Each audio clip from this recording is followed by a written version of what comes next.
तिकडे दादा भुसेंनी सुद्धा आपला मतदानाचा हक्क बजावलेला आहे। मालेगावच्या शुभदा हायस्कूल मध्ये त्यांनी मतदान केलंय। सध्याची ही दृश्य आपण मालेगाव मधली पाहतोय। दादा भुसे यांनी सुद्धा मतदान केलेलं आहे। मंत्री दादा भुसे यांनी मालेगावच्या शुभदा हायस्कूल मध्ये आपला मतदानाचा हक्क बजावलेला आहे। तर आपण पाहतोय महायुतीच्या उमेदवारांसाठी दादा भुसे यांनी सुद्धा प्रचार केलेला आहे। जोरदार प्रचार खरं तर दादा भुसेंकडून गेल्या काही दिवसांपासून केला जातोय आणि या सगळ्या पार्श्वभूमीवर त्यांनी आता मतदानाचा आपला हक्क बजावलेला आहे। मालेगावच्या शुभदा हायस्कूल मध्ये त्यांनी मतदान केलेलं आहे।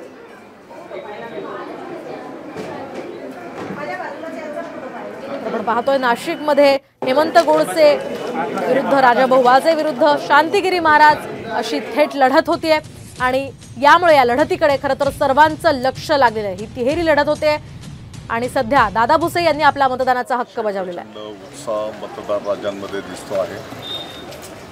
सर्वांचा निश्चय आहे की भारताचे लोकप्रिय प्रधानमंत्री आदरणीय नरेंद्र मोदी साहेब यांना परत तिसऱ्यांदा भारताच्या पंतप्रधान पदावर आरूढ करायचं आहे आणि म्हणून सकाळी 7 वाजेपासूनच मतदार राजांच्या लाईन्स त्या ठिकाणी लागलेल्या आहेत।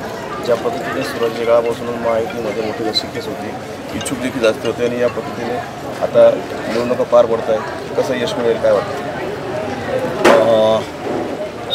जागा मागणं, उमेदवारीच्या संदर्भात मागणी करणं लोकशाही प्रक्रियेमध्ये हा एक प्रत्येकाचा अधिकार आहे, परंतु एका वरिष्ठ नेत्यांच्या पातळीवर त्या संदर्भातला निर्णय झाल्याच्या नंतर जो वरिष्ठांनी निर्णय केला त्याची अंमलबजावणी करणं हे प्रत्येक कार्यकर्त्याची जबाबदारी आहे।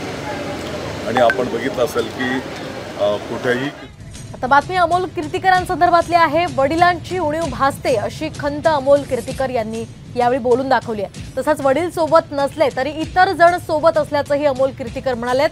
त्यांच्या सारखे शिवसैनिक माझ्या सोबत आहेत, त्यांचे आशीर्वाद माझ्या सोबत आहेत असं अमोल कीर्तिकर यावेळी म्हणाले। दरम्यान उत्तर पश्चिम मध्ये विक्रमी मतदान होईल असंही अमोल कीर्तिकर यांनी यावेळी म्हटलंय।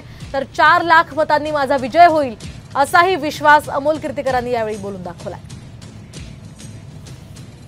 नक्कीच उणीव तर भासतेच, म्हणजे कोणी सोबत नसेल एखादा व्यक्ती तरी आपल्याला उणीव भासते आणि तिथं माझे वडील आहेत। जरी मनातनं ते मुलगा म्हणून मला त्यांचा आशीर्वाद असला तरी वैयक्तिकरित्या ते प्रचारात माझ्यासोबत नाहीत, कारण ते वेगळ्या पक्षासोबत आहेत। उणीव तर नक्की भासते, परंतु मला असं वाटतं की माझ्यासोबत त्यांच्या वयाचे, त्यांच्या अनुभवाचे अनेक शिवसैनिक आहेत, अनेक महाविकास आघाडीचे पदाधिकारी आहेत आणि मला असं वाटतं की त्यांच्या माध्यमातून हा विजय आमचा नक्की होणार आहे।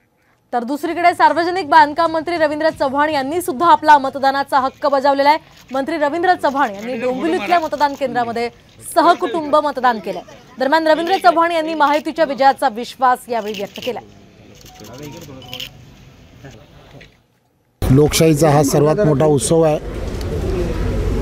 मतदानाचा हक्क जो आहे तो सकाळी सर्व डोंबिवली शहरामधील असणारे नागरिक हे मोठ्या उत्साहामध्ये मतदानाला बाहेर पडलेले आहेत।